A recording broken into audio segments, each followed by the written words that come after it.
Hello दोस्तों, स्वागत है आपका हमारे यूट्यूब चैनल एग्जाम ट्रिकी में। मैं शिवम कनौजिया आज आपसे एक महत्वपूर्ण टॉपिक डिस्कस करूंगा जो कि है बहुबुद्धि का सिद्धांत, थ्योरी ऑफ मल्टीपल इंटेलिजेंस।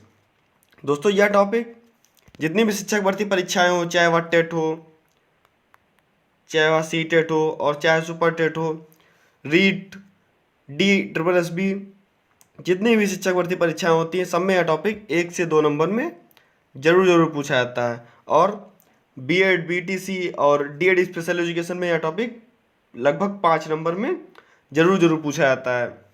दोस्तों इससे पहले मैंने वीडियो बुद्धि की और बुद्धि की बुद्धिलब्धि, इस पर मैंने वीडियो बनाई है और इसका मैंने लिंक डिस्क्रिप्शन में आपको दे रखा है, आप लोग वहाँ से वीडियो देख सकते हैं। और बाकी जितनी भी शिक्षक भर्ती परीक्षाएं सबका लिंक मैंने डिस्क्रिप्शन बॉक्स में दे रखा है आपको, तो वहाँ से आप वीडियोस देख सकते हैं।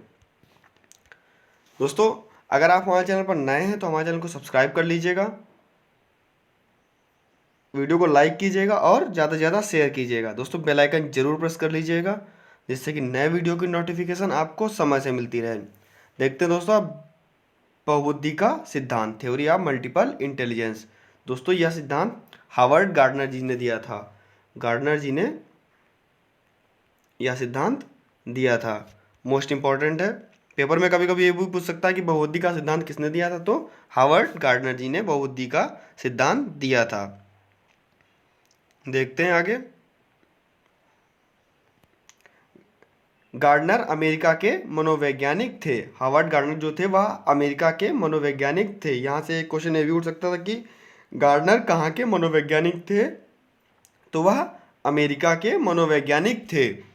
आगे, बहुबुद्धि का सिद्धांत हार्वर्ड गार्डनर ने प्रस्तुत किया था। दोस्तों बहुबुद्धि का सिद्धांत हार्वर्ड गार्डनर ने प्रस्तुत किया था। हार्वर्ड गार्डनर ने बहुबुद्धि का सिद्धांत प्रस्तुत किया था। पेपर में यह पूछ सकता है कि किसने बहुबुद्धि का सिद्धांत प्रस्तुत किया, तो हार्वर्ड गार्डनर जी ने। आगे, गार्डनर के अनुसार बुद्धि एक तत्व नहीं, गार्डनर के अनुसार बुद्धि एक तत्व नहीं बल्कि भिन्न भिन्न प्रकार की बुद्धियों का एक समूह है। बल्कि भिन्न भिन्न प्रकार की बुद्धियों का एक समूह है। प्रत्येक बुद्धि एक दूसरे से स्वतंत्र रहती है। दोस्तों प्रत्येक बुद्धि एक दूसरे से स्वतंत्र रहती है। गार्डनर जी ने बताया था कि बुद्धि एक तत्व नहीं है, वह भिन्न भिन्न प्रकार की बुद्धियों का समूह है और जितनी भी बुद्धि हैं वह एक दूसरे से स्वतंत्र रहती हैं। गार्डनर ने बुद्धि को 8 प्रकार के में बताया। दोस्तों गार्डनर ने बताया कि बुद्धि 8 प्रकार की होती है। पहले प्रारंभिक में इन्होंने बुद्धि 7 प्रकार की बताई थी। गार्डनर ने जब पहली बुद्धि बताई थी वह 7 प्रकार की ही बुद्धियों को बताया था। इन्होंने 8वीं बुद्धि जोड़ी 1998 में। दोस्तों 1998 में गार्डनर ने 8वीं बुद्धि जोड़ी, उसका नाम था प्रकृतिवादी बुद्धि। दोस्तों जो 8वीं बुद्धि इन्होंने जोड़ी थी 1998 में वह प्रकृतिवादी बुद्धि थी। और सन 2000 में इन्होंने 9वीं बुद्धि जोड़ी, वह अस्तित्ववादी बुद्धि इन्होंने बताई। दोस्तों 8वीं बुद्धि जोड़ी 1998 में वह प्रकृतिवादी बुद्धि थी और सन 2000 में इन्होंने जो बुद्धि जोड़ी वह अस्तित्ववादी बुद्धि थी। इन्होंने, इनकी जो एक पुस्तक है फ्रेम्स ऑफ माइंड, इनकी पुस्तक का नाम क्या है, फ्रेम्स ऑफ माइंड। गार्डनर जी की पुस्तक का नाम क्या था, फ्रेम्स ऑफ माइंड। या ये भी पूछ सकता है फ्रेम्स ऑफ माइंड किसकी पुस्तक थी, तो गार्डनर जी की पुस्तक थी। इन्होंने बहुबुद्धि सर्वप्रथम इसी पुस्तक में, अपना जो बहुबुद्धि का सिद्धांत था इसी पुस्तक में बताई थी। आगे देखते हैं गार्डनर की बुद्धि के प्रकार। दोस्तों गार्डनर की बुद्धि के प्रकार, पहली बुद्धि हमारी भाषाई बुद्धि, वर्बल लैंग्विस्टिक इंटेलिजेंस। इसके अंतर्गत भाषाई बुद्धि में शब्दों को समझने की क्षमता, शब्दावली, वोकैबलरीज हमारी वोकैब, शब्दों के बीच के संबंधों को पहचानने की क्षमता आदि सम्मिलित होती है। जिसके पास भाषाई बुद्धि, जिस भी व्यक्ति या बच्चे के पास भाषाई बुद्धि अधिक होगी वह शब्दों को समझने की क्षमता उसके पास अधिक होगी, उसके पास शब्दावली अधिक होगी और शब्दों के बीच संबंधों को पहचानने की क्षमता अधिक होगी। दोस्तों ऐसे व्यक्ति जो होते हैं वह लेखक बन सकते हैं, क्योंकि लेखक के पास शब्दों को समझने की क्षमता होगी और शब्दावली भी उसके पास अधिक होगी, और जो शब्दों के बीच पहचानने की क्षमता होगी, संबंध जो होंगे उसके पहचानने की क्षमता होगी, वह भी एक लेखक के पास अधिक होगी। चाहे वह कवि बन सकते हैं, रिपोर्टर बन सकते हैं, और अच्छे वक्ता भी बन सकते हैं। आगे देखते हैं हम लोग।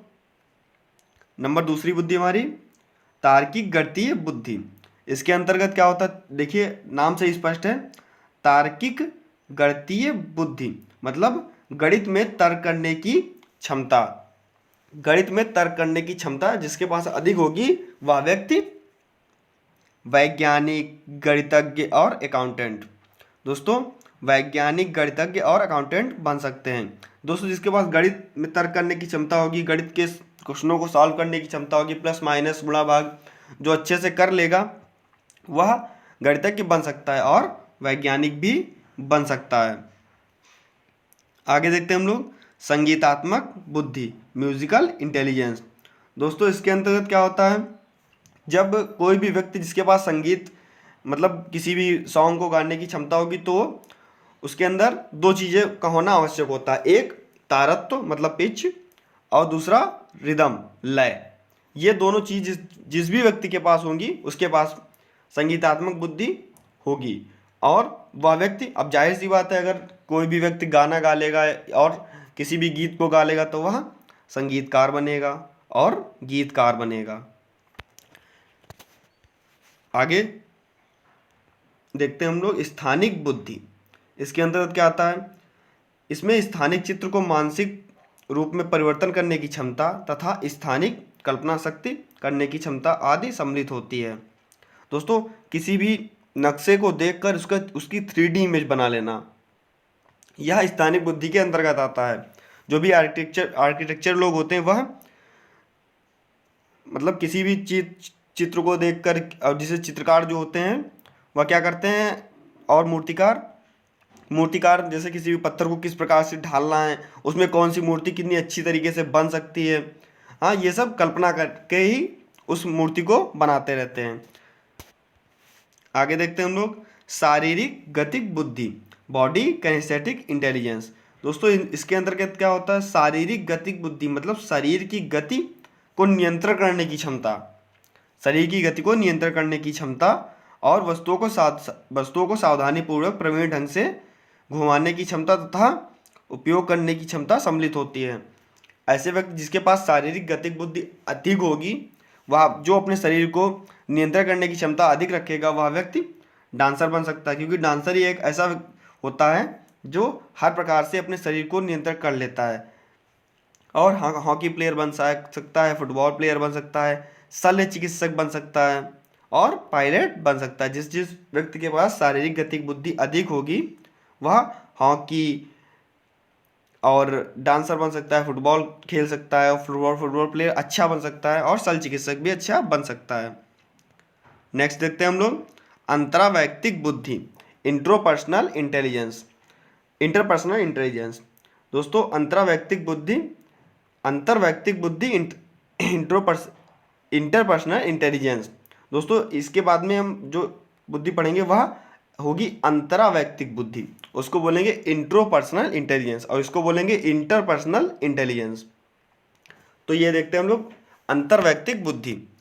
इसके अंतर्गत क्या होगा, इस तरह की बुद्धि में अपने भावों एवं संदेशों को मॉनिटर करने की क्षमता, उसमें विभेदन करने की क्षमता आदि सम्मिलित होती है। दोस्तों जिस भी व्यक्ति के पास अंतरवैयक्तिक बुद्धि होगी वह अपने भावों को, अपने इमोशंस को किस प्रकार से हमें मॉनिटर करना है, किस प्रकार से कहाँ पे कितना इमोशंस दिखाना है, तो इसके पास में यह क्षमता अधिक होती है। चाहे वह हमारा राजनेता हो, नेता बनने के लिए तो अपने भावों को जाहिर नहीं करना पड़ता है, अगर क्योंकि जो नेता लोग होते हैं वो वोट लेने के लिए अपने भावों को अगर सही सही व्यक्त करेंगे तो उन्हें कोई वोट देगा ही नहीं। और परामर्शदाता जो होते हैं, चाहे वह अध्यापक हो, अपने जब कोई भी टॉपिक अध्यापक पढ़ाता है तो अपने भावों को किस प्रकार से प्रकट करता है, कहाँ पे उसकी लय कम होनी चाहिए, कहाँ पे उसकी लय अधिक तेज होनी चाहिए, और उसके किस प्रकार से वह भावों को प्रकट करेगा, चाहे वह मनोवैज्ञानिक हो, साइकोलॉजिस्ट हो हमारा। हाँ इस प्रकार इस बुद्धि को हम, जो इसका दूसरा नाम होता है वह व्यक्तिगत आत्मन बुद्धि होता है। दोस्तों अंतर्वैयक्तिक बुद्धि का जो दूसरा नाम होता है वह व्यक्तिगत आत्मन बुद्धि होता है, व्यक्तिगत आत्मन बुद्धि। नेक्स्ट है हमारा अंतरावैयक्तिक बुद्धि। अभी मैंने बताया था अंतरावैयक्तिक बुद्धि, इंट्रोपर्सनल इंटेलिजेंस, वो था इंटरपर्सनल इंटेलिजेंस और ये है इंट्रोपर्सनल इंटेलिजेंस, अंतरावैयक्तिक बुद्धि। इस तरह की बुद्धि में दूसरे व्यक्तियों की प्रेरणा, इच्छाओं और आवश्यकताओं को समझने की क्षमता होती है। दोस्तों जिस भी व्यक्ति के पास अंतरावैयक्तिक बुद्धि अधिक होगी वह दूसरे व्यक्तियों की व्यक्तियों की प्रेरणा, इच्छा और आवश्यकताओं को समझने की क्षमता होगी।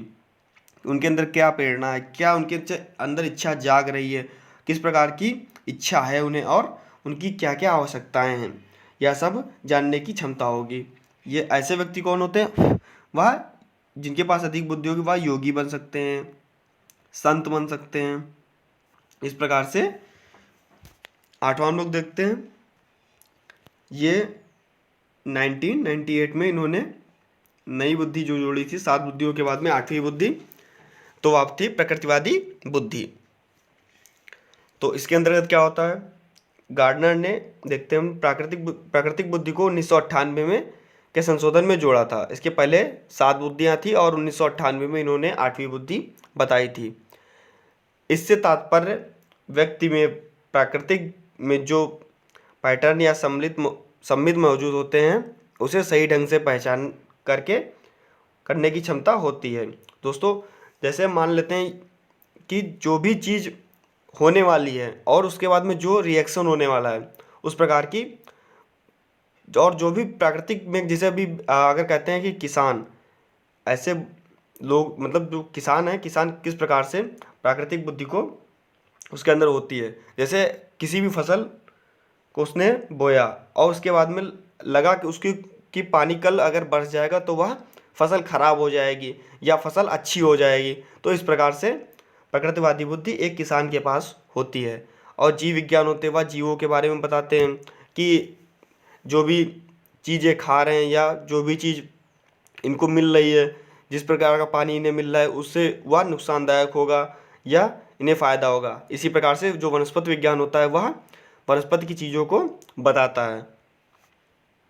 आगे देखते हैं अस्तित्ववादी बुद्धि। इसके अंतर्गत क्या होता है, यह बुद्धि, देखिए प्रकृतिवादी बुद्धि 1998 में जोड़ी गई थी, उसके पहले 7 बुद्धियाँ ही थीं। अब जो ये 8वीं बुद्धि प्रकृतिवादी बुद्धि जोड़ी गई 1998 में, और सन 2000 में इन्होंने 9वीं बुद्धि जोड़ी, वह अस्तित्ववादी बुद्धि थी। इसके अंतर्गत क्या था, इससे तात्पर्य मानव संसार के बारे में रहस्य में छिपे रहस्यों को जिंदगी, मौत व अनुभूति के वास्तविकता के बारे में उपयुक्त प्रश्न पूछकर जानने की क्षमता होती है। दोस्तों जो भी मानव संसार में रहस्य हैं, और चाहे वह जिंदगी का रहस्य हो, चाहे वह मौत का रहस्य हो, और मानव मौत की व अनुभूतियों के वास्तविकता के बारे में उससे जो भी प्रश्न पूछकर उन्हें जो भी मतलब प्रश्न पूछे जाते हैं और उसके बाद में उन्हें समझने की जिसमें क्षमता होती है, वह अस्तित्ववादी, जो भी व्यक्ति ऐसे होते हैं वह अस्तित्ववादी व्यक्तियों के उनके अंदर अस्तित्ववादी बुद्धि अधिक होगी। इसके अंतर्गत किस प्रकार के व्यक्ति इनके जिसके अंदर अस्तित्ववादी बुद्धि अधिक होगी वह दार्शनिक चिंतन बन सकता है, मतलब फिलोसफर थिंकर्स वो बन सकता है, वह दार्शनिक चिंतन कर सकता है। दोस्तों अगर आपको हमारा वीडियो अच्छा लगा हो तो हमारे वीडियो को लाइक करें, चैनल को सब्सक्राइब करें और ज़्यादा से ज़्यादा शेयर करें। थैंक यू दोस्तों।